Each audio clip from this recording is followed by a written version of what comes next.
Siiniiwwan babbareedduu taatee taniin jechuudha gatii madaalawaadhaan na bira argachuu hin dandeettan isiniin jedha obboleeyyan kiyya. Rakabootis ta'ee meeshaalee mana keessaa guutuu argachuu hin dandeettani. Ammaaf immoo wanti ani isin agarsiisuu dhufe siiniiwwan babbareedduu tana jechuudha. Siiniiwwan biraandii maashaallah tabaarakallah.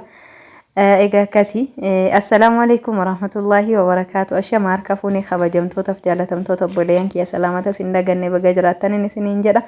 Egaa siiniiwwan tuni jechuudha gatii bareedan na bira argachuu hin dandeettanii warroonni barbaadan lakkoofsa asirra jiru kanaan hello jedha barbaadan isinii geessinaa barbaadan dhuftanii fudhattanii isiniin jedha barbaadan immoo nama ergitanii fudhattanii akkas isiniin jedha obboleeyyan kiyya.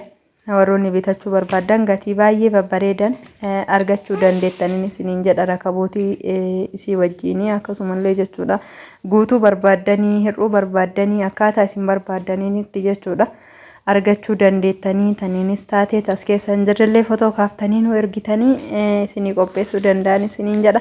Ammaaf immoo wantoota qabnu wantoota jiru laalaa heloo jedha isiniin jedha as keessaa filannoon keessan isa tokko yoo ta'e أكسب بليانك يا بارك الله فيكم يا رب نما فيديون تنبرا جيت آمين جئ أبولي سيساتي الدبرس حجا إني هجمي هند أتنتمت تقوياها دانا جلان دبرسين يا رب هريف سقافة الله هري إساقا جيلش يا رب دنيان إساد إبدالله دنيا اتقا جيلش يا رب خزناتك بوليتي توتنين كباتشو داف جمدو أتوان قومتو ستين سبري أواهدو قاليتو يا كلو يا تنكان نجبدو النبي ربو تانته جبدو ربكي كبدو أتيس نجالتشو خيت المامو وانا ندبدو أتيس نجالتشو خيت المامو وانا